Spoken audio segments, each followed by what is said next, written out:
Hi అందరికీ welcome back to my channel.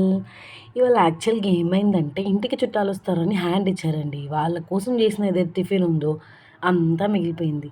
వాళ్ళెందుకు రాలేదంటే నిమజ్జనం హడావిడి కాబట్టి ట్రాఫిక్ జామ్ ఉందని చెప్పి ఇబ్బంది అయిందంట, అందుకే రాలేదు. సో ఈ ఉప్మా వేస్ట్ అవ్వకుండా ఉండడానికి మేము ఒక చిన్న ప్లాన్ చేసాం. అది ఏంటో చూడండి. ఉప్మాలో కొంచెం కారం పొడి, కొంచెం బియ్యం పిండి, కొంచెం ఉల్లిగడ్డ అన్నీ కొద్ది కొద్దిగా వేసి దాన్ని చపాతీ పిండిలాగా తడిపేసామండి.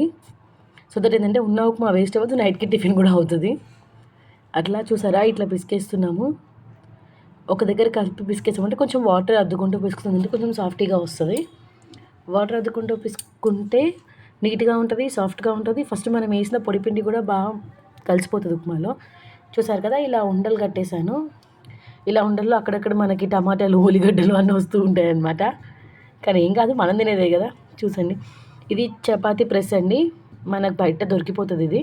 ఈ కవర్స్ ఎందుకంటే అంటుకుపోకుండా ఉండడానికి, ఎందుకంటే చేస్తూ ఉంటాం కదా ఎప్పుడు చపాతీ, మక్క రొట్టె, జొన్న రొట్టె అట్లాంటివన్నీ బాగుంటాయి, స్మూత్గా ఉంటాయి. సో దట్ హ్యాండ్కి కూడా ఎక్కువ ప్రెషర్ తగలదు దీంతో.